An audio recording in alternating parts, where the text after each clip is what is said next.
Councillor Sanchez? We can't hear you. Can't hear you. Councillor Sanchez? Here. Councillor Moore? Councillor Foster? Here. Councillor Stubbs? Here. Councillor Grint? Here. Councillor Peterson? Councillor Robic? Here. Mayor Kintai? Present. Mayor, you have a quorum. Thank you. At this time, I'll ask for everyone to please rise while Councilor Peterson leads us in the Pledge of Allegiance and Councilor Foster does the invocation. Councilor Peterson. Pledge allegiance To the flag of the United States of America and to the republic for which it stands, one nation, under God, indivisible, with liberty and justice for all. Father God, thank you for letting us be here tonight. Be with us tonight as we make decisions for our city. Be with our country, Lord. Be with our soldiers, and just be with the people of our nation. In your Son's name, amen. Amen.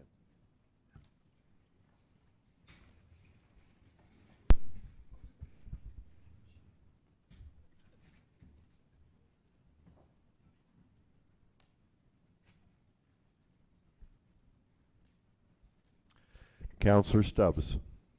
Thank you, Mr. Mayor. I move to approve the agenda for the regular city council meeting of Thursday, April, what? I didn't hit the button, right? Thank you. I'm sorry, Councillor Stubbs, because I asked you to do that over. We need to make sure that you guys remember to please turn on your microphones. So it's working tonight? Yes. Okay, thank you. Sorry. Okay. Mr. Mayor, I move to approve the agenda as published for the regular meeting of the Roswell City Council for Thursday, April 11th, 2019, to include the consent items of the bid awards, the weed and condemnation resolutions, and I think that's it. Oh, the minutes from the regular City Council meeting of March 14th, 2019. All right, if you'll hit the motions box. Do what? Oh, you did. Okay. And I have a second by Councilor Henderson, motion by Councilor Stubbs, second by Councilor Henderson to approve the agenda as presented. Any discussion or debate on the agenda? All those in favor, please signify by saying aye and activate your vote box. Aye. All right, and passes unanimously.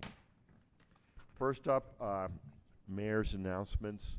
I'll be very brief about this. As many of you know, this week I went to Atlanta, Georgia to attend the what's called the MRO of the Americas. M as in Mary, R as in Robert, O as in Oscar. That stands for Maintenance, Repair, and Overhaul. It's a huge conference. In my own defense, I will tell you I woke up at 2:30 New Mexico time today to catch the flights back to Roswell. I am therefore not responsible for anything I say or do tonight. I want that in the record, Ms. Call. Without further ado, move on to item number 3.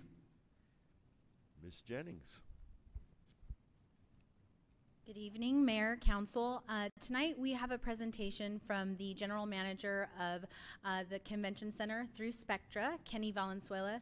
Tonight he's going to go over mysteries and myths about the Convention Center's booking policies, outside catering, and some other questions that have come up in the last few months. So with that, I'd like to introduce Mr. Kenny Valenzuela.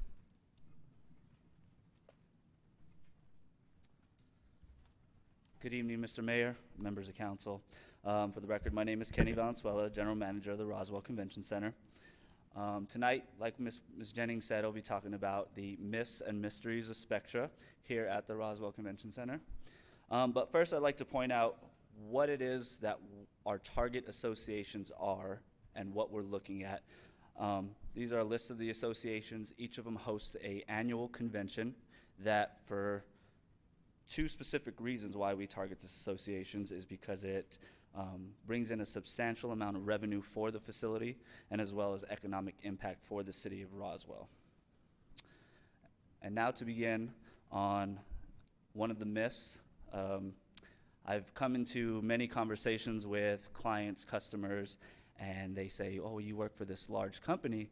Are you going to be bringing these huge events such as Paw Patrol or the monster trucks?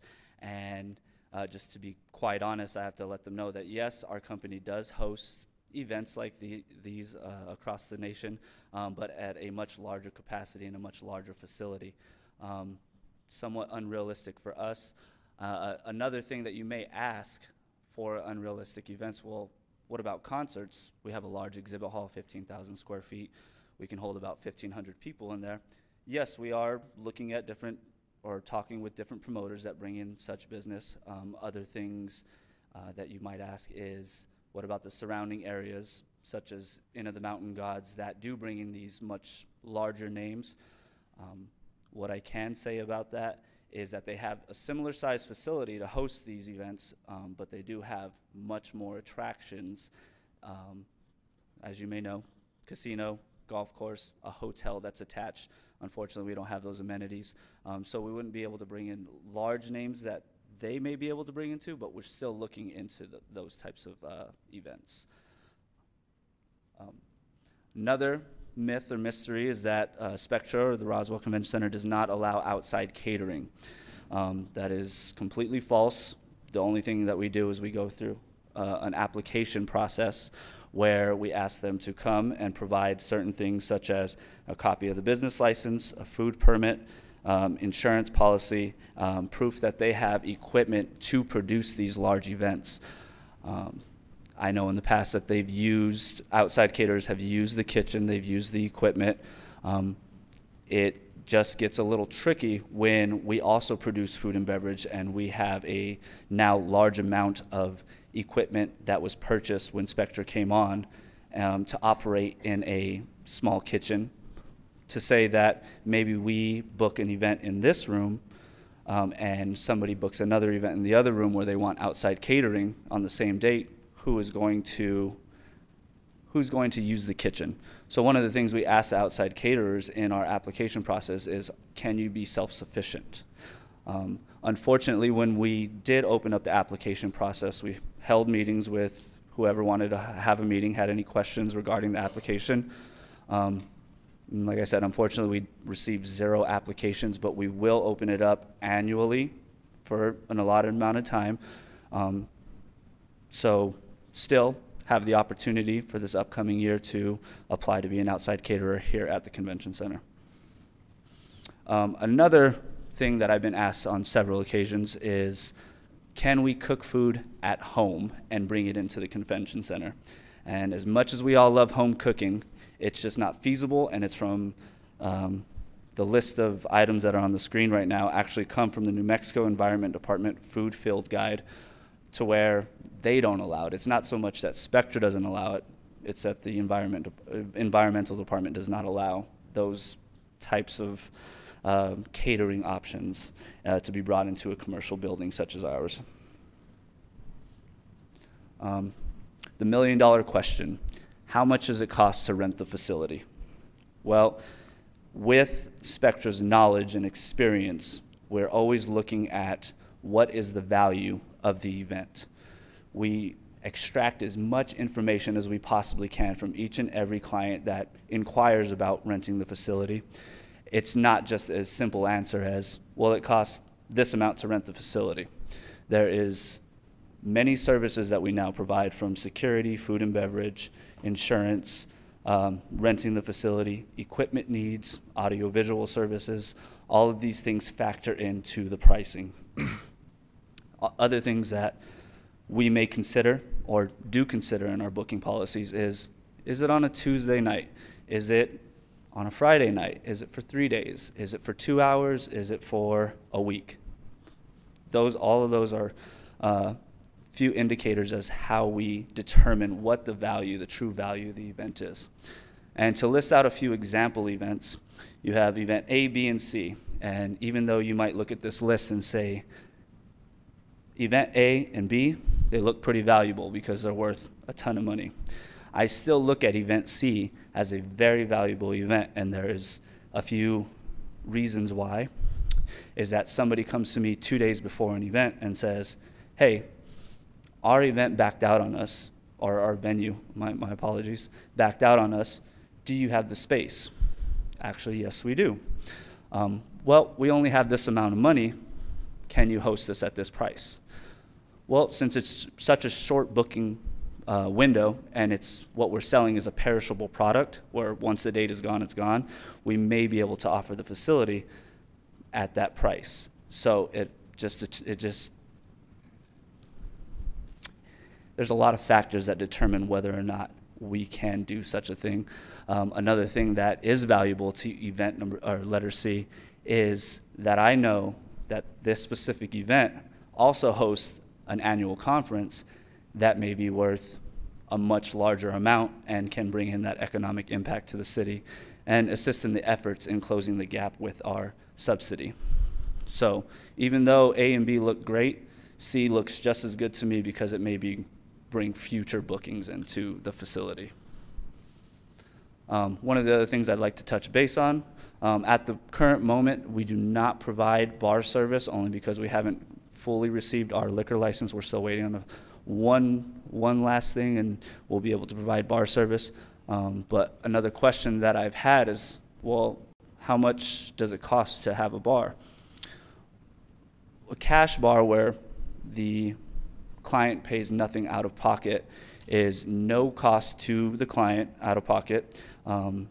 It's where, I think everybody knows what a cash bar is where everybody comes and pays for their own drinks. A hosted bar is something where the client will offer to pay up to a certain amount, maybe a certain time. They want to do the open bar for people to come and get free drinks from 6 to 8 p.m., and then after that we can turn it into a cash bar. Those are both different options that they'd be able to do. And then I've also listed estimated pricing as to what we anticipate being the bar prices once we do receive our liquor license. And thank you very much. I appreciate it. I've also allotted some time for any questions that you may have, of course. Councilors, any questions? I have Councilor Grant. Go ahead, Councilor. You have the floor. On the liquor license, what is that? Our holdup or your holdup? No, we've submitted our lease application to lease the license. It's actually in the Director of Alcohol Gaming's hands right now, so all we need is approval from that one person, and we're good to go. Okay. Do we have a timeline of when that's? They say it's typically 2 to 3 weeks after we submit that paperwork. It's been about 2 to 3 weeks, so I'm hoping any day now we get that answer. In the meantime, are people just pulling like picnic licenses or something? Correct. Okay. Thank you. Yes, All sir. right. I have Councilor Henderson and Councilor Stubbs. Councilor Henderson, Thank you you, have the Mayor. floor. Kenny, we talked briefly about the New Mexico Infrastructure Conference that's put on by typically the New Mexico Municipal League and most of the state agencies. So here's some information on that conference that's held every year in October. So I don't know where they are with their planning, but you're welcome to take this with you. Thank you. I appreciate that. And I've actually reached out to that specific group to host that exact conference. Just Okay, thank you excellent. for that. Then I have Councilor Stubbs. Councilor, you have the floor. Thank you, Mr. Mayor. Kenny, I wonder if you could go back to that slide that had your A, B, and C example. There, yeah, thank you. I'm assuming that Event B and Event C, which are only examples, could also require some of the things in Event A, like the decor, the AV system, services, all of that. So these are not complete lists by any means as to what you may be offering in these different scenarios. Is that right? That is correct. Okay. These specific events are very close to events that we've already hosted since we've been operating. So I'm assuming that a 2-hour event also will need typically AV services and some of the other things. So I'm just curious. I don't want to hold this in my head as a real comparison because there are different variations, I'm sure. Okay. Then if you could tell me one more thing again under example A, what are guest services? Guest services would be insurance and security. So we offer each event to purchase insurance because every event needs event insurance. So we offer that as a service for them to purchase it. They can also go to a third-party insurance company and purchase it. We just require some verbiage that needs to be on the certificate. So you don't necessarily require a certificate of insurance from the event. You can provide it through our blanket or whatever and charge them, obviously, for their portion of it. Through Spectra, correct. Okay, yes. All right. Thank you, Mr. Mayor. Thank you. I have Councilor Roebuck, and that exhausts my list. Councilor, go ahead. Thank you, Mr. Mayor. Just a quick question. Assuming someone did apply for the catering application, how do the financials work with that? Financial. Like let's say I applied for a catering and I passed all the tests, all the things, and then Councilor Stubbs is throwing a party and she wants me to cater it. What's the financial arrangement? Is that just between us, or are you somehow involved with that? So we would be involved only with the actual event. So we would collect any services besides the food and beverage, or we would collect revenue other services that we do provide. We would collect the revenue from that. As far as from the food and beverage, it would be two separate. So our client would then deal with the outside caterer, and we would deal with them just strictly from basically a venue side. Sure. Okay. So there's no extra. They're not required to pay anything extra to be a caterer. Yes, they would. There's a fee on our application process. It is a. Excuse me, I kind of blanked out. 10% fee on the gross revenue that the outside caterer collects from our client. Okay, so there is a 10%. So then at the end of the event, they turn in a report to you, or how does that work? Exactly? Yes, they would turn in. We would invoice. They would invoice us with the amount that they charge the client, and then we would then invoice them back based on that gross amount, the 10%. Then they would just. So would you collect for them? From the outside caterer? Yeah. Yes, I directly collect it from the outside caterer. No, I'm sorry. So Stubbs is the client. Thank you for being my client for me. Stubbs is the client. So she hired me to provide the food. Does she pay me directly, or does she pay you for the food? She would pay you directly, and then you would then pay me the 10%. Okay, Correct. Thank you. Thank you. I have Councilor Moore. Councilor, you have the floor. I had a quick question about a catering also. So you're saying just once a year you're open, or once or twice a year you'd open up for city local caterers and they would be on like a list or something? Or you were saying not per event, or it's just if they're not on your list then they can't be used, that kind of concept? Yes, if they're an approved caterer, we would provide a list. So if somebody inquired about the convention center renting the facility, we would say you have option A, which is going, and we would provide all food and beverage services, or you can also contact these two caterers that are approved caterers and see if they're able to provide what your needs are as far as from a food and beverage standpoint. Yes. Okay. All right, thank you. Councilor Henderson, back to you. I need to clarify one thing. The qualified caterer, you just have an open window for those applications, say at the first of the year, or can they apply anytime during the year? We usually have a open, say, 2 to 3 weeks for applications to be brought in. And this previous year, we contacted each of the caterers that were former caterers at the convention center. The list was provided to Spectra. So we sent them an email, we gave them a phone call, and we said, please come in and apply, and we can provide you with the documentation and let us know if you have any questions. We would do the same thing this upcoming year for 2020. Okay, thank you. Yes, sir. All right. Am I correct in taking away the concept that if anyone has any questions, call Kenny? Correct. Please send them my way. All right. I thank you, sir. Any other questions, Councilor? If not, we'll move on. All right. Thank you very much. All right. Next up is item number 4, Ms. Jennings, this is the Juanita Jennings show tonight. Yes, good evening, Mayor, Council. Tonight I'd like to introduce Ms. Candace Purcella from the Roswell Chamber of Commerce. She's going to provide the annual report for the Chamber. As you were aware, last council meeting we had a lengthy discussion about their contract. That will be an item number later on tonight, but we felt it was important for them to share kind of their activities, their roles, and what they do for the community as we kind of reset the landscape for the new contract coming forth this evening. So with that, I'd like to introduce Ms. Purcella. Okay.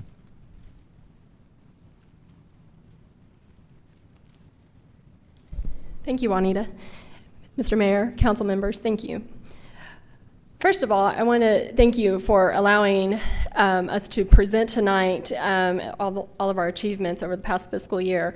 We've had a very busy year, and I do owe you my sincerest apologies for not being here last month. I do apologize for our absence for last month. Is this okay?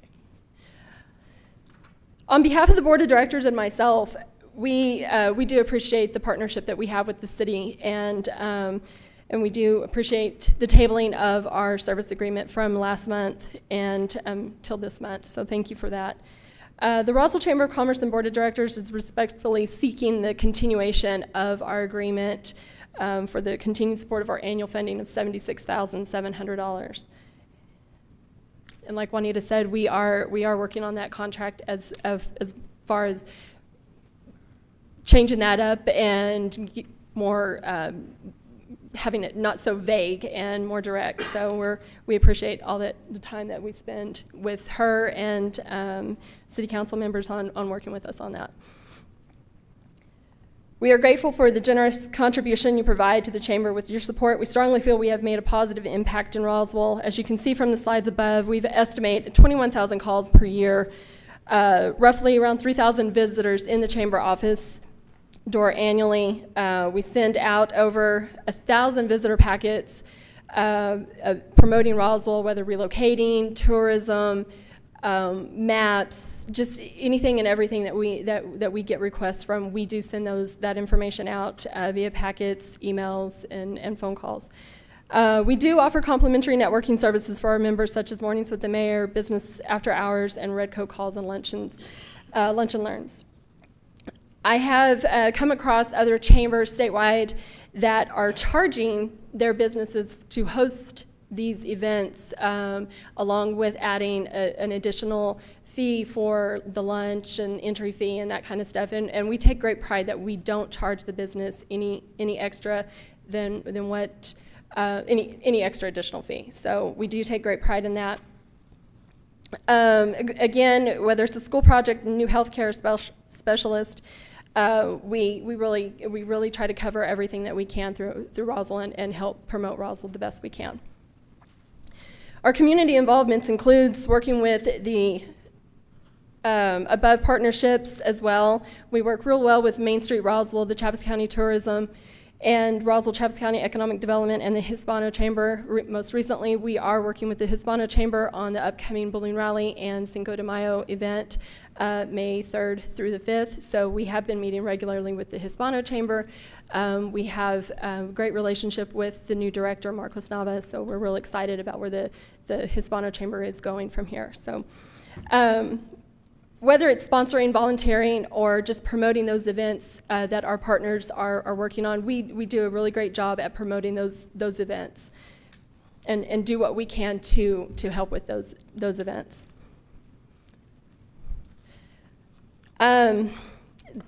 What does the chamber do? It is a statement that I hear way too often and way too much.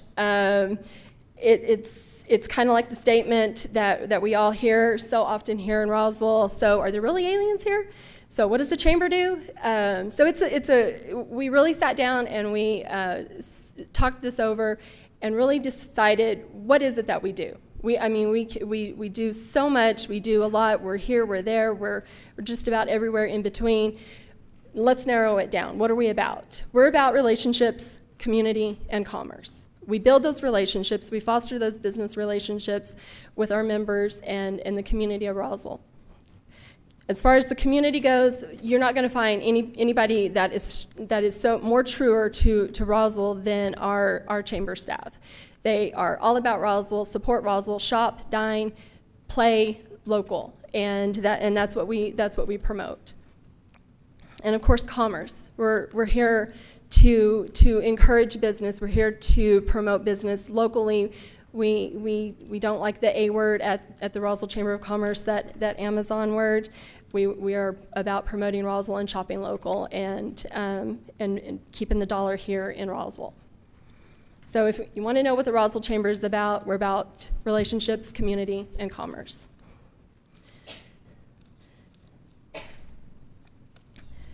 We work for you.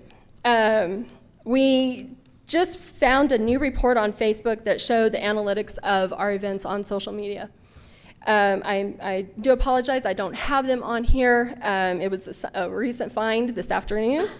As you see from above, all the different events that we are taking apart, that we take a part in, and this is just in the past year. We've done 9 business after hours, 37 red coat calls, 5 mornings with the mayor, 8 lunch and learns, and 7 other special events. And that includes our Rise with Roswell, that includes our balloon rally that is included in this, and many other events. How we promote these events, we do these events through, we are on the radio every other week on 106.5 Talk FM. We do live radio interviews with them. Our social media marketing director, Todd Versiglio, he is on the radio. He plays a little radio DJ a little bit every once in a while, but he's all about promoting the chamber and all of our activities, not only on 106.5, but on MTD radio as well. And of course, TV spotlights. We did a TV spotlight on the balloon rally last year and the Cinco de Mayo festival. And then of course, every red coat event that we do, lunch and learn event that we host, we share that with the paper, and they are kind enough to put that in the Roswell Daily Record for us at no cost to us or the business that we're promoting. Just recently, this has been years in the making, we finally were able to launch it completely, is our program, our chamber data program, which is Chamber Master. This is a program that we've had the chamber has had probably for the last 9 years. I will say over the last 2 years, we have really dug down deep and really found what all it's capable of, and how it helps our members, how it helps the chamber staff to better organize different events, different chamber members, different groups. So we have really come a long way over the last year and a half, 2 years on the Chamber Master program that we finally launched. So it is in full use, and we're using it daily for our members, and it's a great opportunity for our members to utilize and to use for their business as well. As you see here, this is McDonald's No Siesta for the Fiesta fundraiser that was held last August. This is just one of the many great community-wide events that we take part in. Our very own social media and marketing director, he was out there. He was really able to raise a lot of money for the McDonald's charity that for the local charity house here locally. So it's just being part of that and being associated with that kind of a program to raise money here for our Roswell kids and for our local charities. As well as social media, luncheon, Glenn Shepherd seminars. This is another way we foster those networks, those relationships. Work with our businesses. We really try to find out what our businesses' needs are. Workshops, how they can better utilize their social media, how they can advertise on social media, how to, HR issues, leadership development issues, and we listen. So we have started putting on these luncheons and these seminars to invite our members and bring this awareness to our members and our businesses here local. So just recently we had Glenn Shepard here in Roswell, and we had a great turnout of that. Hopefully we'll have him back within the next year or so to talk on other issues. Of course, you all know, and if you don't know, we are about leadership. We have Leadership Roswell. Leadership Roswell is an entity of the Roswell Chamber of Commerce, and it is one of the largest or longest running leadership development organizations in the state of New Mexico. We're 36 years strong, and it's going great. Rick Kraft, local attorney, runs that, and he does a great job, and we are a part of all of the planning meetings and the graduations and the class planning meetings and graduation and pre-classes. So they do a great job, and we do about 30 to 32 students each year. 36 years, can kind of do the math, so we're a little over 1,000 students through Leadership Roswell. And last but not least, the Roswell Chamber Redcoats. Everybody knows the Roswell Chamber Redcoats. They are at all of our functions wearing their great big smiles and their shiny red coats, greeting everybody. This is just one of the organizations that is through the Roswell Chamber of Commerce that we are proud to host and proud to have. They're a wonderful group of volunteers. They're all volunteers. They are great at coming to 5 to 15 events that we schedule a month for them. So we're very gracious to the Roswell Chamber Redcoats. And with that being said, I will stand for any questions, comments, suggestions. All right. I have Councillor Best. Councillor, just for a quick point, we will be discussing their agreement and taking action on item number 12. But go ahead, Councillor Best, you have the floor. Okay, I'm not going to dispute that you guys work really hard. I've been a counselor since 2012, and I've watched the chamber really fight hard to get the job done. Your last budget or your statement of activities, budget to actual, came in to my email at 3 o'clock this afternoon. Yes, ma'am. So I didn't have really time to go over that actual one. And my apologies over that. We were waiting to get the most current and accurate statement to the council as quickly as possible. Okay, that's good. You did give us a revised, and I didn't get the revised, but I got the other one, but I'm at the revised now. Throughout the years, I've had a real problem with the Hispano, and I understand that we've got new people on board. I get it. There's been a rift between the Roswell Chamber and the Roswell Hispano Chamber for years, and I'm really glad to see that you guys are going to try to work together and play in the same playpen, because we need to support Roswell. Absolutely. I'm going to go down to your budget, and I don't understand some of the things. I'm having a real hard time with apparel. Most worker bees buy their own apparel. I'm also having a problem with auto allowance at 600 or 6,600, and then on the next page there's I believe a mileage, which also I assume would, I'm not a bookkeeper, so I'm not real good with books, but I do understand the depreciation should not be on the expense. Right. So that should not be there. The interest expense, from budget to actual, having a problem with that. The golf tournament and the DC trip, I don't see those on here projected out. You know, the amount of those trips or whatever.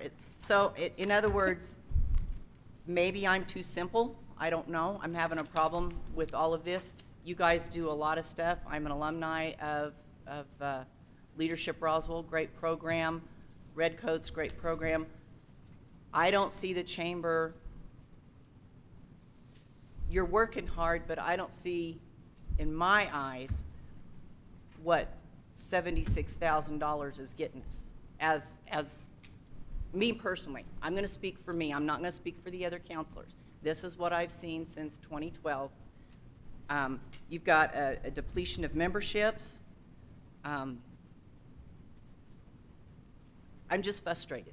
And you know that. I tried to talk to you the other day, and I got frustrated, so I just left. So I'm very frustrated. Either I need to sit down with somebody and understand this more. Okay.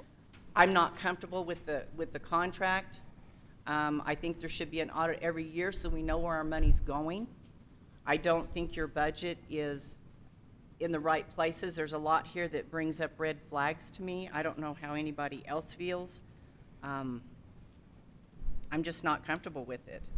The website and newsletters, you know, I'm not seeing the newsletter. It's not out there on Facebook. I get your little blurb every week on my email. That's about all I get. And being a counselor, I should get bombarded in my mailbox and everything with everything you're doing, so I'm on board with y'all. But right now, I'm not on board. Okay. So. Well, I'll have to double check your email to see if you're on the email, because we do send out lots of emails. We do send out a monthly newsletter that we do work really hard at providing for our members. I think the last email, or the last newsletter we had was 56 pages full of events coming up and members advertising in that newsletter. So I know that's the least of your worries. The apparel, we actually we haven't bought apparel. I want to say we budgeted $2,000 for our apparel. We've spent $15,000. We haven't even spent. We haven't spent $1,500 on it. So we don't spend a lot on apparel. So the auto so the auto allowance. Let's jump to that one. The auto allowance. Yeah. The auto allowance covers our directors, our salaried positions. They cover their car allowance for the running, the mileage that they log throughout the year, going to Santa Fe, going to different events, going across town. It covers that. And the mileage, as far as the mileage goes, the mileage is for our hourly employees who use their vehicles to run errands, whether it's to the bank or to our accountant. They get an allowance for mileage. Okay. What is your contract services? Our contract services is the majority of that is our newsletter. Our newsletter service. Shouldn't that be under printing? Well, we contract our newsletter out to a third party. Okay. Printing is. Yeah, you got printing here at $3,500. And printing is what we use for letterhead, our mail outs that we do for Rise with Roswell, any mail outs that we have printing companies do for us, our envelopes, bless you, our stationery, that kind of stuff that goes into printing. So your newsletter is the contract services. Yes, ma'am. Is your website not in on that same contractor? No, our website is actually, we are up to date with our website. I think we had some hosting fees and some service to our website, some questions and some things that we needed to take care of on our website through the company that hosts our website, and that was the charge from our website. Okay. Snacks and beverages. I mean, I'm kind of being petty here, but we're putting up a lot of income. So, like your snacks and beverages, is that during the morning? With That's the all the mayors. It's all the mayors? Mornings, yeah, that's Okay. mornings mayor. Cute. No. Real cute. You're welcome. No, that is that's board meetings. That's any of our breakfasts that we host or we're asked to host. Variety of different luncheons that we help with. So where do the dues go, the membership dues? If they don't go to help with the snacks and the beverages and the newsletter and all that, where are they floating? The membership dues? Yeah, well, I mean, are they used for the after hours? I mean, There is no charge for after hours. There is absolutely no charge for after hours that we do. Business After Hours is a free event that our businesses host. There is absolutely no charge in doing Business After Hours, or there's a small charge for our lunch and learns, and that is to provide the lunch for that lunch and learn, and that is to provide all the marketing material, the promotional items, the behind the scenes work that we do, the table tents, the flyers that we provide at those luncheons. And the majority of that goes to the lunch, though. So there is a fee for the lunch and learn, but for most all of our events, there are no fees. We don't charge for Business After Hours, ribbon cuttings, grand openings, any of that stuff. well, for $7,200, I'll come clean your office for a year. I'm done. All right, I have Councillor Henderson and Councillor Foster. Councillor Henderson, you have the floor. Thank you.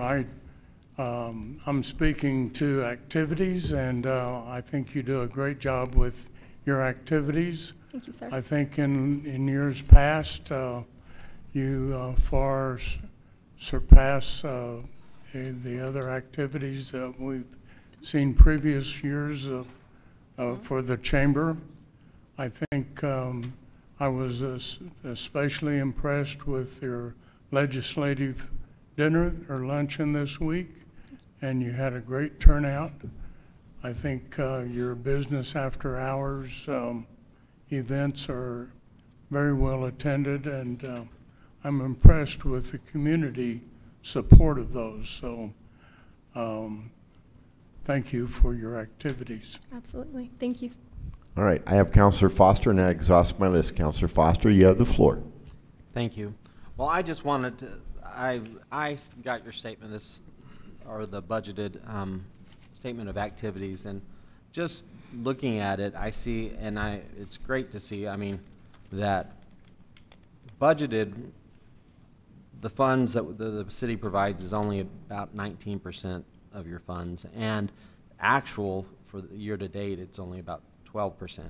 So we could get into, you know, why you have apparel and stuff on your, but if we're only providing 12% or 18% of your funds,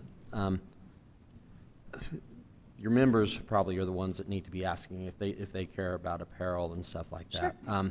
But I see and I appreciate the fact that, you know, what you do for the city, and it gets to the point, I don't see that the city's really wanting to tell you how to spend everything. We just want to have, and we've been in meetings with you, Candace, and I've sat down across with you, and you understand.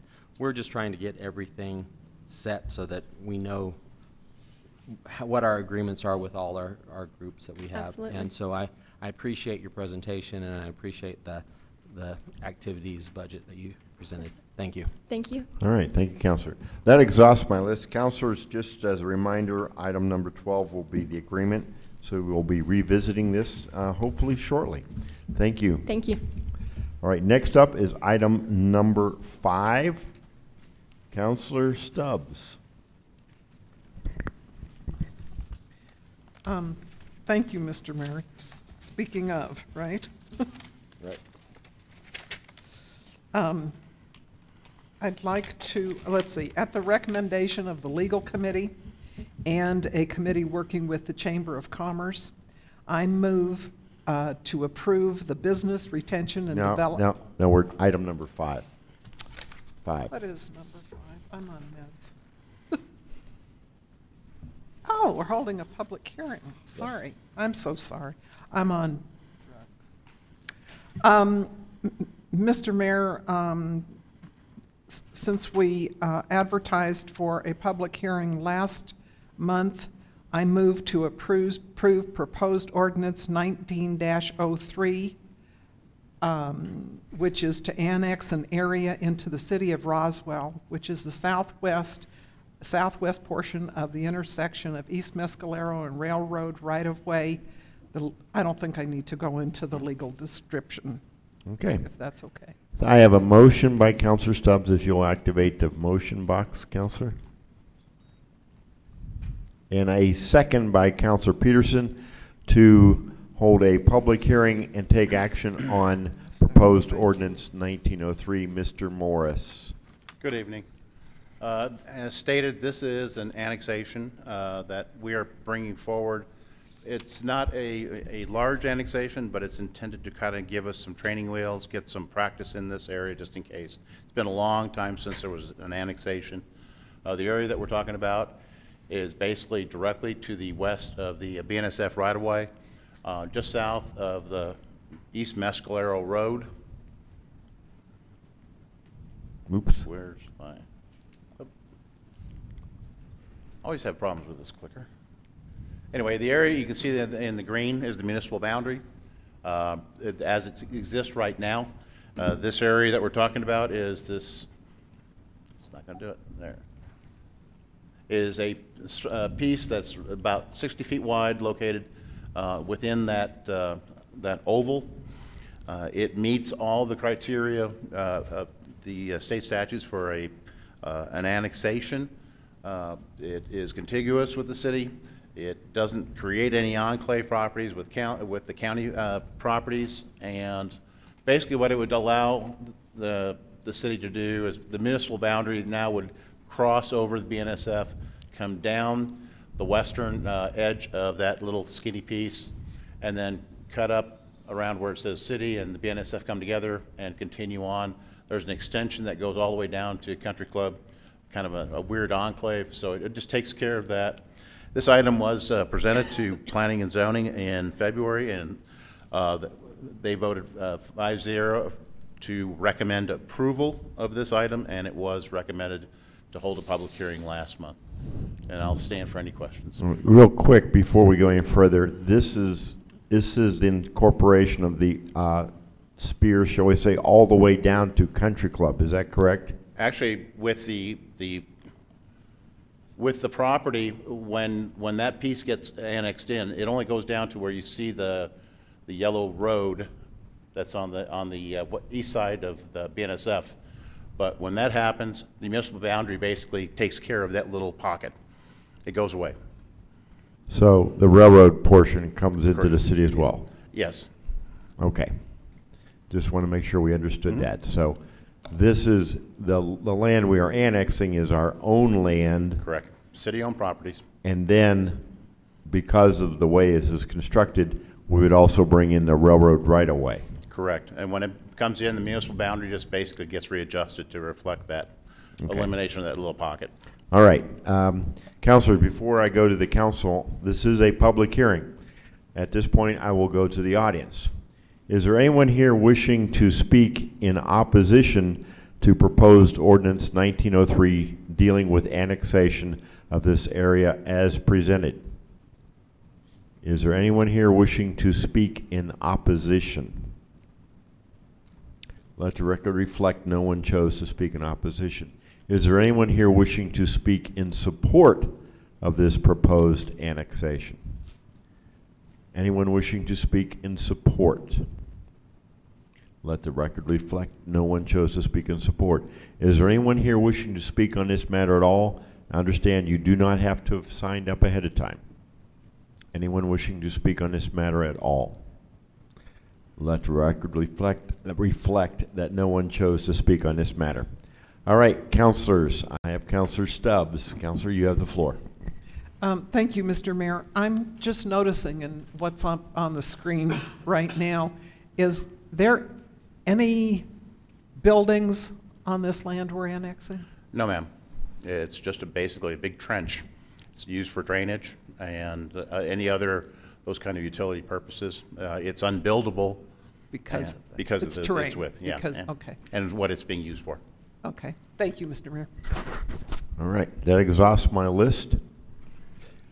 As there is no one else wishing to speak, this will be a roll call vote. This is a proposed ordinance. This is an annexation of this area as shown on the map. A yes or aye approves the ordinance and the annexation of the areas as described. A no or nay rejects the ordinance and rejects the annexation. Ms. Call, please call the roll. Councilor Oropesa? Yes. Councilor Best? Yes. Councilor Henderson? Yes. Councilor Sanchez? Yes. Councilor Maury? Councilor Foster? Yes. Councilor Stubbs? Yes. Councilor Grant? Yes. Councilor Peterson? Yes. Councilor Robic? Yes. Motion passes. Thank you. Thank you, Mr. Morris. All right, ladies and gentlemen, items 6 through 10 are considered consent agenda items and were approved when the agenda was approved. We will now move on to item number 11. Councilor Grint. Thank you, Mayor. I'd like to make a motion for approval of Resolution 19-33, adopting Fund 2690 for donations. I have a motion by Councilor Grant and a second by Councilor Henderson to approve Resolution 19-33. Ms. Garcia. Good evening, Mayor, members of the council. This is a housekeeping item. So DFA is now requiring that we establish a fund for donations. Right now, what we do with donation is it goes into the general fund and into the department that is making the donation. All this will do is pull it out and give it its own fund so that we can report it correctly to DFA. We are giving it a Fund 2690. This is a actual Tyler fund number. So instead of the 3 numbers, you see 4 in front of you this time because this will go into effect July 1. The Finance Committee did approve 4-0 at their meeting on April 3rd for the new fund. And I'll stand for any questions. All right, thank you, Ms. Garcia. Councilors, any questions? Councilor Oropesa, you have the floor. Thank you, Mr. Mayor. Just out of curiosity, how much donations do we get on an annual basis? Oh, wow. I would probably have to get back to you on that. We receive donations for the zoo, police department, library, museum. There's several different departments that receive parks. We've seen anywhere from $2,000 to $100,000. But if you wanted a definite amount for this last fiscal year or any previous, I would have to get back to you, Councilor. Okay. And do they all get lumped together in one number? So they're going into the general fund right now under 101. They do get, there's like a sub-account for which department it goes to. But now it'll be easier for us to track since it will have its own fund and the description will be exactly what the donation is for. Okay, thank you. Thank you. All right, councilors, I have no one else on my list wishing to speak. Unless someone else speaks up, we are going to have a vote on this. This will be a voice vote. A yes or aye approves Resolution 1933. A no or nay rejects the resolution. All those in favor, please signify by saying aye. Aye. Aye. Any opposed, please say nay. Hearing none, seeing none, passes unanimously. Next up is item number 12. Councilor Stubbs. Thank you, Mr. Mayor. I'm sorry. The way I'm acting is not typically me. Maybe it is, I don't know. Item number 12, at the recommendation of the legal committee and a committee, didn't request to make a motion. Okay. I'm sorry. At the recommendation of the legal committee and a committee working with the Chamber of Commerce, I move to approve the Business Retention and Development Services Agreement between the City of Roswell and the Roswell Chamber of Commerce for a term of July 1, 2018 through, for 4 years, running, 3 years, I'm sorry, 3 years running through June 30th, 2021 with 4 one-year possible extensions for $76,700 per year, plus a maximum of $3,300 worth of in-kind services for the production of Rise Over Roswell, and this includes all other terms and conditions of the agreement. Thank you. I have a motion by Councillor Stubbs and a second by Councillor Foster to approve the Roswell Chamber of Commerce Business Retention and Development Services Agreement. Mr. Holloman. Thank you, Mr. Mayor and Council. This is a services agreement for the Chamber, Roswell Chamber of Commerce. As Councillor Stubbs mentioned, this has been a process that we've worked on extensively with the Chamber to try to focus the intent of the agreement and to make sure that things were clearer, to ensure that we have a better relationship. Made sure to take steps towards kind of everybody having the same common goal. The most significant terms we have here, payment is $76,700 a year. Again, it is a multi-term agreement. It does include significant reporting requirements that in previous agreements had not been made explicit. Those have now been made explicit. This was heard at the legal committee on February 28th and was approved 3-0. Okay. I have no one on my list. Anyone wishing to speak on this matter? I have Councillor Stubbs. Councillor, you have the floor. Thank you, Mr. Mayor. I think just as an explanation, as Mr. Hallman said, we took a great deal of time looking at the current agreement that we had with the Chamber. It was a very old, kind of antiquated to some point, description, I think, of what we would like to see. And the Chamber met with us several times, and I appreciate the fact that we really were able to come up with, I think, what is a good boilerplate for these kinds of service agreements. And just for the record, we worked a lot on changing this from economic development, which is what the current, or the current lease that we were handed to renew said. So we changed the structure of this to reflect, as the title is, business retention and development as opposed to economic development. Thank you. Okay, thank you, Councillor. I have Councillor Best. Councillor, you have the floor. Okay, I'm going to go for it this time because I am hoping to see more at this point from 2012 till now. So I'm hoping the next 3 years I will see more of an improvement. What? You can't hear me? Really? Anyway, you get the gist. I want to see more bang for our buck. They've put a lot of teeth into this, and I hope that we utilize it, and I hope you utilize Juanita, because she's here. Throughout the years, we've seen the Chamber do their own thing, the Hispano do their own thing, Roswell do their own thing. It's time to unite. I want to see that. I'll vote yes this time. If I'm in office next time, I'm really going to study this again when the contract comes around. So I want everybody to play in the same playpen, my personal opinion. I have Councillor Robic, then Councillor Peterson. That exhausts my list. Councillor Robic, you have the floor. Thank you, Mr. Mayor. I'm happy to support this because I do believe in the group there that's running the Chamber of Commerce. The board and the staff do a good job. I am uncomfortable with the term being a 3-year term.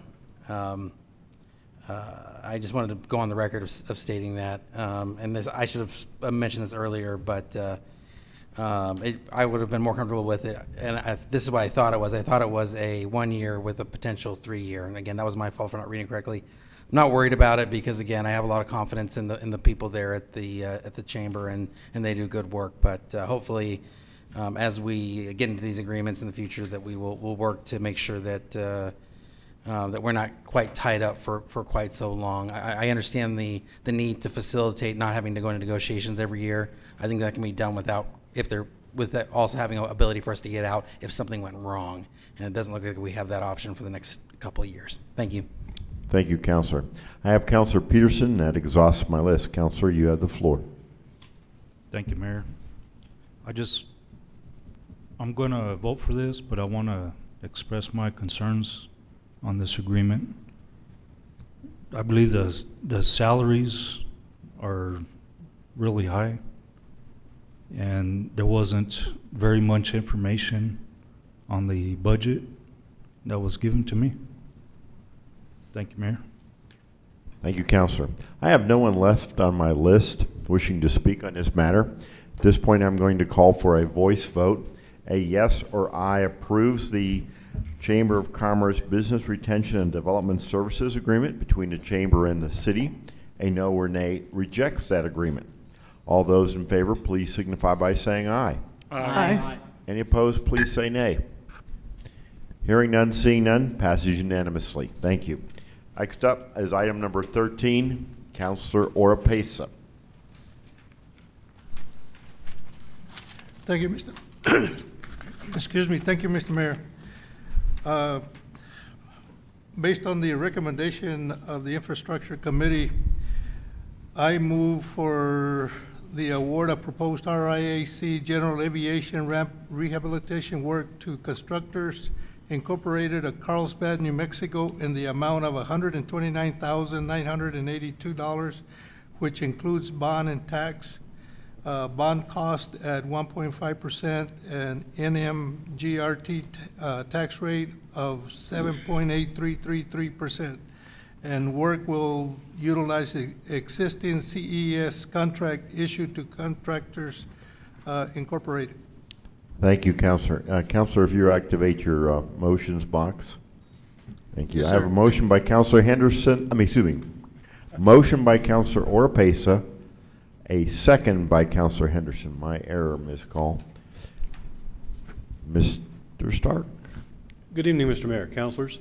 This is a proposal to repair some portions of the general aviation apron that are aging. We have aggregate coming loose, and they're posing a safety risk to aircraft in the form of damaged propellers, damaged jet engines, and the like. So this proposal would include a milling down to 2.5 inches of the current asphalt that's on the ramp, and then replacing it with new asphalt. The cost, as Councilor Oropesa mentioned, is $129,982, and the funding for that would be from capital improvement line item in the Air Center budget, as well as a 50% matching grant from the state aviation. The areas that are being proposed to be worked on are in front of you, right next to AvFlight, and then over next to the medevac hangars. And I stand for questions. All right, councilors, any questions for Mr. Stark? I do have one real quick one. Actually, it's more for Mr. Nebb. This is an area where the airport is responsible, but I see this more in the expertise, shall I say, of Mr. Nahar. And how does this work with your senior staff when you have things like this? Will they have a role? Will your streets have any role in this at all? There'll be some role, and of course our always utilizing our engineer within the conversation will be a part of this thing. We rely heavily upon we also have an airport engineering firm as well too, Armstrong Engineering. They're required based upon the relationship we have with the Air Center and FAA in order to be responsible for a lot of this work as well too, because it's within the airport layout plan.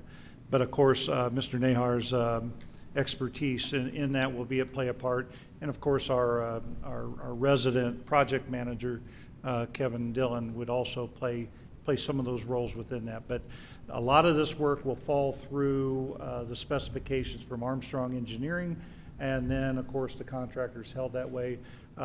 Put on top of that, both Scott Stark and Scott Massey from the Air Center will be on site to assure that the work gets done as well too. So we'll have a lot of coverage. All right, thank you. I just wanted to make that clarified. Anything else, councilors? Any questions or comments?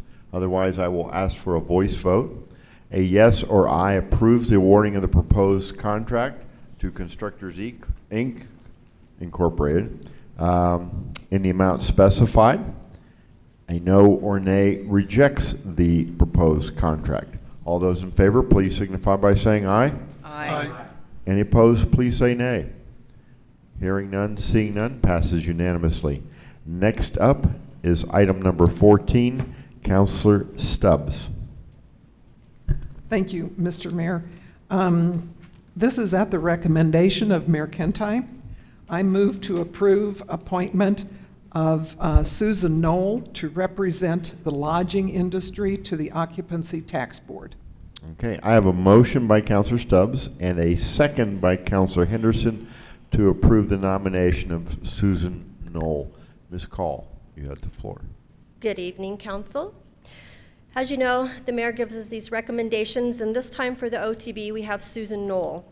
This position is a lodging position. The OTB has 5 different positions. They are all 2 4-year terms. We have 2 lodging-related positions, 2 tourist-related positions, and 1 at large. So before you vote on this, I would like to tell you that we do have 1 tourist position that has been open for quite some time.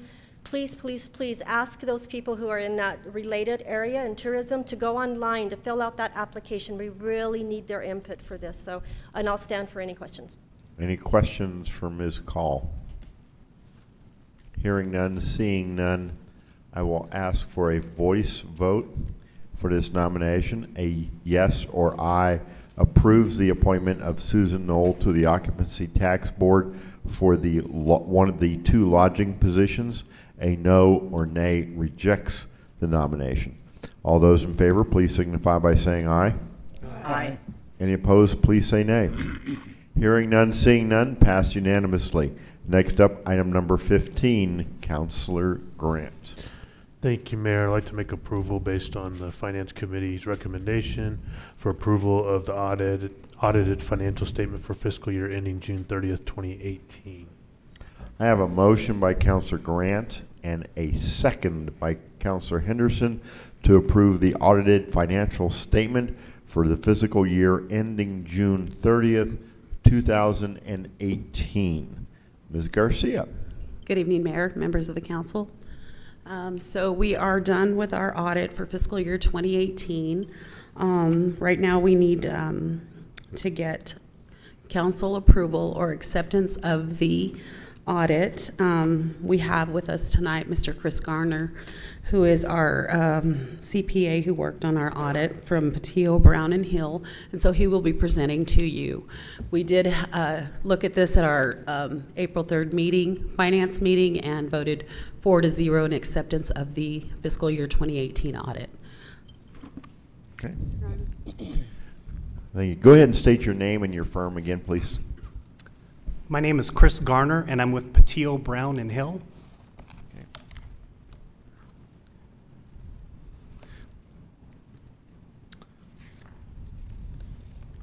So what you have here is a highlight from the exit conference that we did back in December.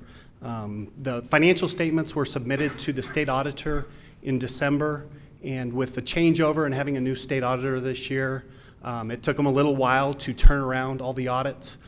So that's why we're just now coming to you. It actually was just recently approved to be a public document. So the first slide I have there talks about our responsibilities as your auditors. We do what's called a yellow book audit, so it adds a little bit more. If you look at the first slide at the top green, you'll notice that what you've hired us to do is express an opinion on your financial statements. And the top right red talks about that opinion. We're giving what's called reasonable assurance. We don't audit every transaction. We don't look at everything. We test controls, we pick samples. So there could be errors in the financial statements, but those errors are not going to be big enough to alter the opinion of those reading the financial statements. So if you were to go to a bank and get a loan, the opinion of your banker would not change with those errors. They're not big enough to have their opinion be changed in their mind. The state auditor requires us to do a yellow book audit, and those are the last 2 slides at the bottom. In the yellow book audit in that blue slide, we have to look at internal controls a little bit differently. In a regular audit, all our auditing standards require us to do is just get an understanding of internal controls. With a yellow book audit, we actually expand that and we have to test controls. And so what happens with that is we issue a report. In that report, we explain what we do differently, and then at the bottom right, we have any findings or any things that came up in that report that have to be disclosed. And we do have one finding that we'll talk about at the very end of the presentation. What's the result of the audit? We issued what's called an unmodified opinion, which in essence I like to call a clean opinion. It's the highest level of assurance that we can give as your auditors, and in essence it's the type of report that the city wants to get. So that is good news that we were able to give an unmodified opinion. We also have two other reports that we issue. As I mentioned, on the left we have what I call the yellow book earlier, and in that we're not giving an opinion, we're just talking about how we test internal controls a little bit differently. We do have one finding that rises to the level of what we call an other matter, which is in essence the lowest level of finding that we typically can have, or that we can have. If I was auditing in another state, our auditing standards do not require us to put this in the audit, but the New Mexico State Auditor basically has the ground level. If we find anything, they require us to put those findings in the report. And so again, this level of finding is the lowest level that we possibly have. And then we issue a report on your single audit. Because the city spends more than $750,000 of federal grants, we have to do a compliance audit on those grants. We go through and we test compliance based upon the grants that we look at, and we do give an opinion. And again, we're issuing what's called an unmodified opinion, so the highest level of assurance and the type of report that the city wants to get. The next communication is dealing with any difficulties encountered in doing the audit. If we as your auditors have problems, we are supposed to let you know what those problems are. And during our audit, we are given the information timely. We ask for supporting documents. We get it when we expect. We ask questions. We're given answers. And so we did not have any difficulties encountered when completing the audit this year. The next one is adjustments. So with this slide, to me, this is one of the most important slides that I think I go over. When we come in as your auditors, if we are having to make lots of adjustments, lots of changes, that would maybe concern you as you're making your financial decisions throughout the year. But these adjustments that we had are really as a result of the way New Mexico accounts. They want the reporting done to DFA versus how our standards require us. So all these adjustments, none of them affected the cash basis of accounting. So what that tells you as a council is that the numbers that you're getting and how you're monitoring your budget on a monthly basis, those numbers are accurate. We are not coming through and having any adjustments to any of those numbers. The adjustments that we do have are taking it from one basis to another. So for example, this year we had to implement a new standard. We are a participant of the retiree healthcare system. And if you'll remember back, I think it's been about 3 years ago, we also belong to PARA. And the accounting standards came in two phases. 3 years ago for PARA, we had to record a liability of about, I think it's about $50 million now, or maybe it's 60. I wrote it down. Actually, it's $60 million that was recorded for the first time ever 3 years ago. This year, we had to record for the first time ever a $30 million liability that related to retiree health care. So the retiree health care, our portion that is underfunded at the state level is $30 million, and the accounting standards require that we show that as a liability on a go-forward basis. So we did have a pretty significant cash to accrual adjustment, but again, it's nothing that affects your budgetary basis or how you operate the city on a monthly basis and how you report to the state each quarter. So in essence, the bottom line with this slide is the numbers that you're getting reported to you on a monthly basis, we as your auditors are not having to make any adjustments, and we're not having to change those numbers whatsoever. So that should give you comfort that you can rely upon those numbers as you make your decisions throughout the year. The last two slides relate to findings. Last year we had two findings. One of them was resolved, and to be honest, this was the more significant of the two findings. There were some internal control deficiencies at the court. Processes were set in place, reviews were set in place by independent parties, so that issue has been resolved. So they do now have the internal controls in place that they should over at the court system. So again, this one is now gone. It was not repeated in the audit. The one finding that we did repeat is we had in our sample, and I was talking about looking at internal controls and selecting samples. We picked 40 payroll transactions, and in 3 of them, the timesheets weren't signed off by the employee in accordance with the city policy. And we also had one transaction where the supervisor did not sign off on that particular timesheet, also approving it. So again, this is the lowest level of finding that we have. It's an other matter, and it's just one that came up during our payroll test of controls. With that, I will open up to any questions. Okay. Before we get into this, I want to address the PERA and retirement health care. We are required by the state to make the payments to the state agency that administers that fund. Correct. We have fulfilled our obligations as set under state law. Is that correct? That is correct, but however, the entire para and the retiree health care are underfunded. So what has happened is over time, the contributions that have been made haven't been sufficient.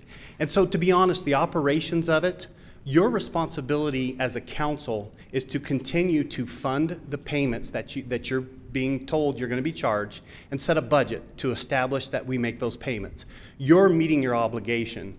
To be honest, this is just an accounting standard that was applied, like I said, 3 years ago, and now for the first time for retiree health care, where on one set of statements we show a liability that shows your portion of the state of New Mexico's underfunded amount. And I appreciate your clarification here, because this, I think, is incredibly important for the council, staff, and the public to understand.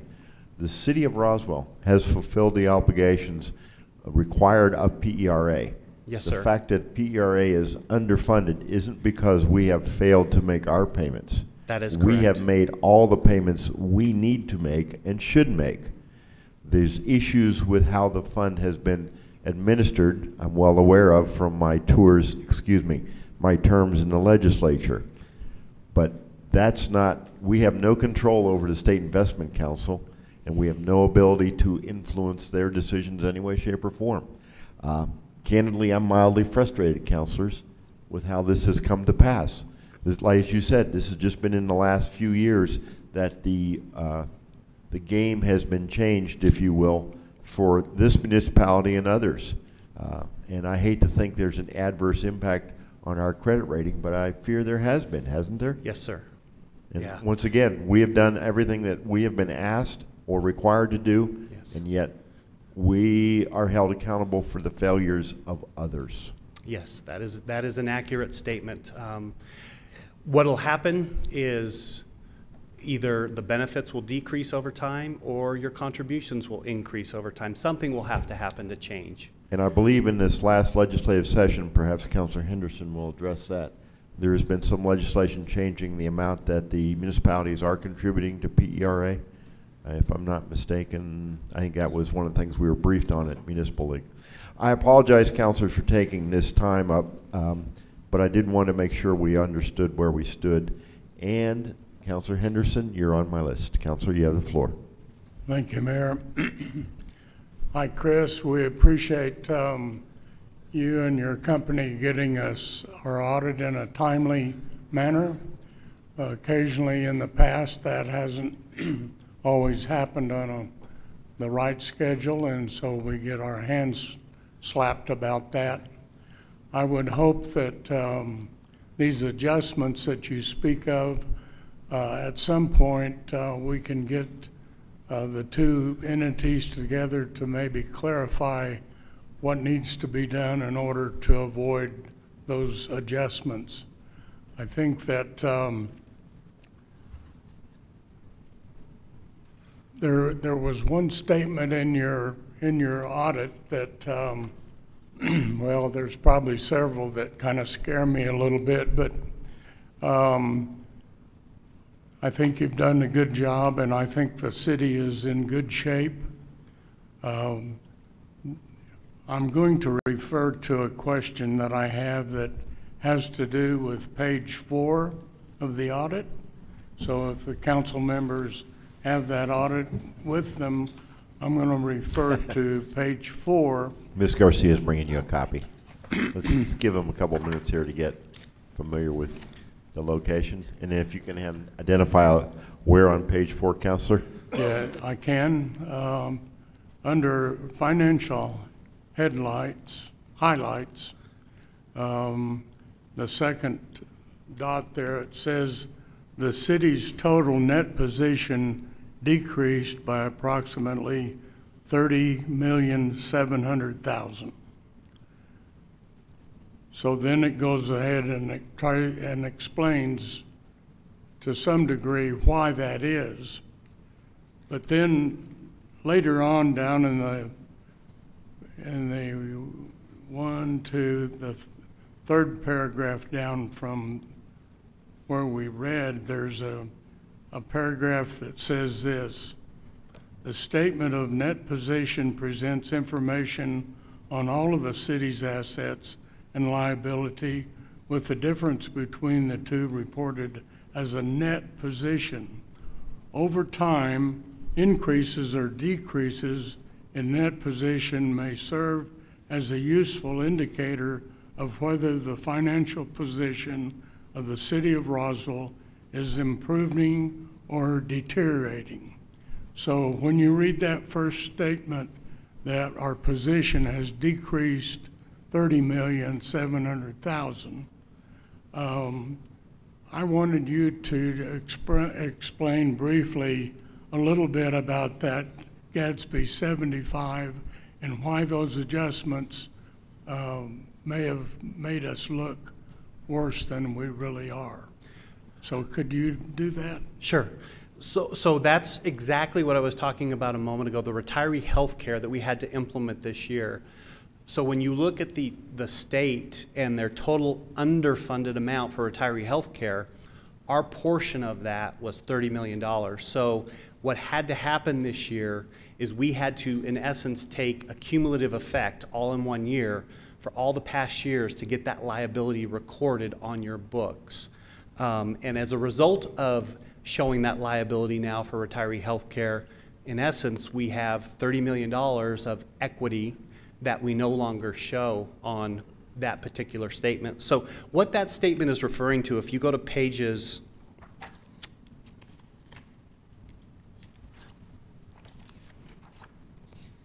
12 through 15, those particular statements are on full accrual, where we have long-term assets, long-term liabilities, such as this pension, that show up on these reports. And this is the only place that that shows. If you go from page 16 back, it's going to be reported on a modified accrual or a cash basis of accounting.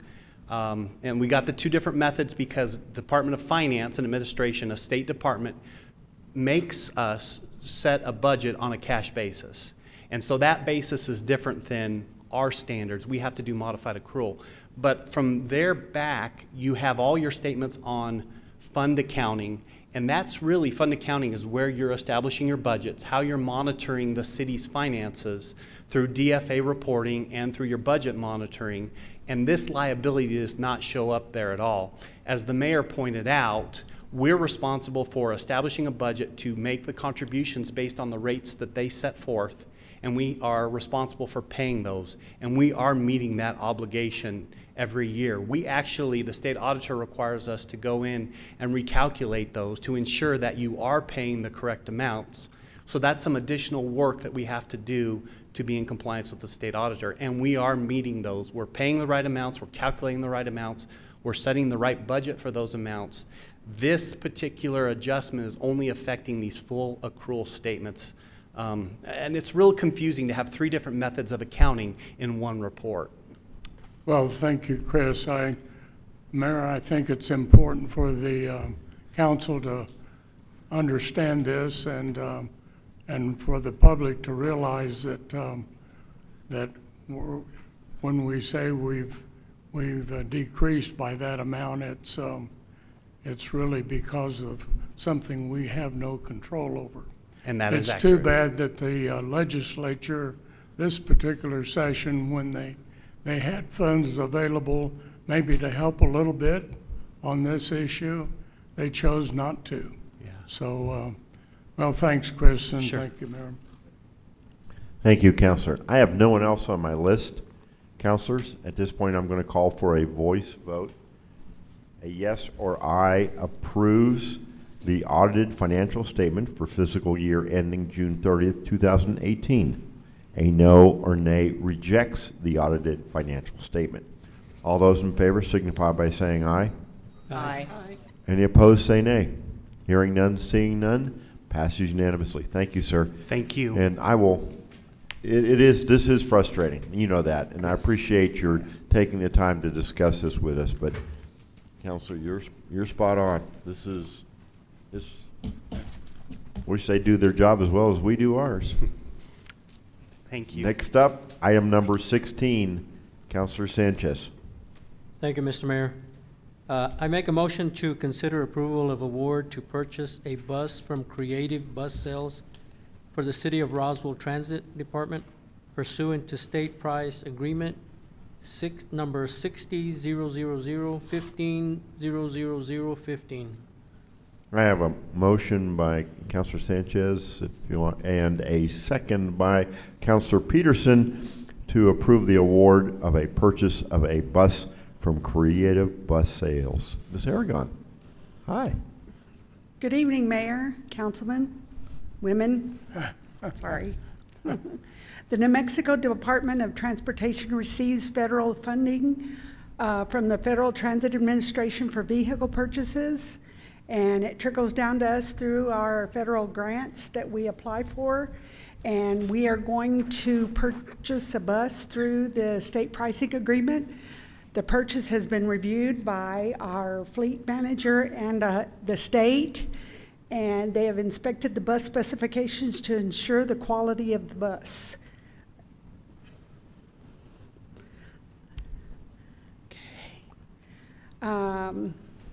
Pegasus Trails Transit was approved funding at 80% by New Mexico DOT to purchase a replacement bus. The funding will be reimbursed at 80%. The city support is within the budget for fiscal year 2019. Total purchase of the bus is $113,478.39. City portion is $22,695.67, and FTA portion is $90,782.72. The General Services Committee recommended 4-0 approval at their meeting on April the 3rd, 2019. Any questions? Thank you. I have Councilor Best. That exhausts my list. Councilor Best, you have the floor. I'm going to assume at this price it's a new bus. Pardon me? I'm going to assume at this price it's a new bus. Yes, ma'am. Okay, is it handicap accessible, or do all of our buses have to be handicap accessible All now? of them. Okay, just thank you. Okay. That exhausts my list. I have no one else. I will now ask for a voice vote. A yes or aye approves the purchase of the bus from Creative Bus Sales as presented. A no or nay rejects the purchase. All those in favor, please signify by saying aye. Aye. Aye. Any opposed, please say nay. Hearing none, seeing none, the matter passes unanimously. Next up is item number 17, Councilor Stubbs. Thank you, Mr. Mayor.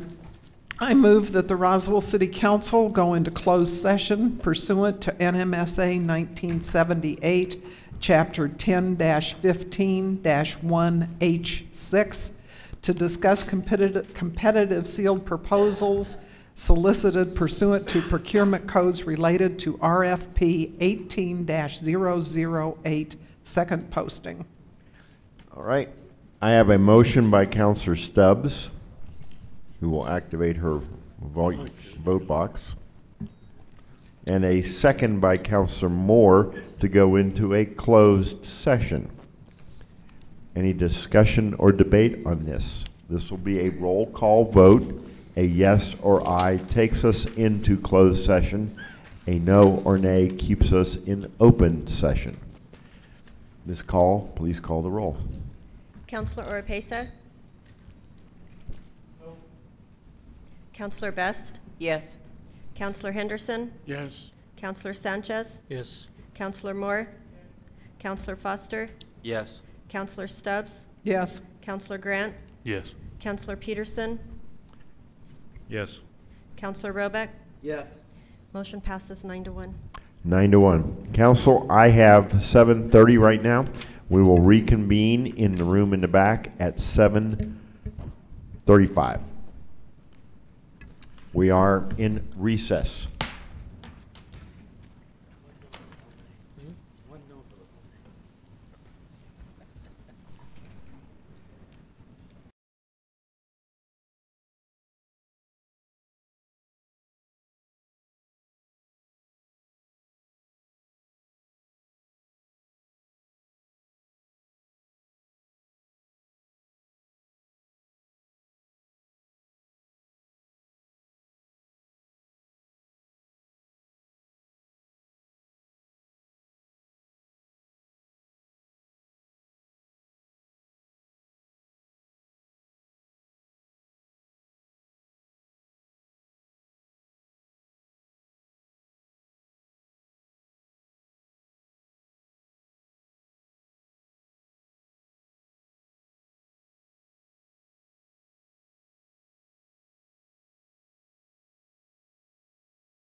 Open session at 8:45 p.m. We had a closed session pursuant to NMSA 1978, Chapter 10-15 1H6 to discuss competitive sealed proposals solicited pursuant to procurement codes related to RFP 18-008, second posting during contract negotiations.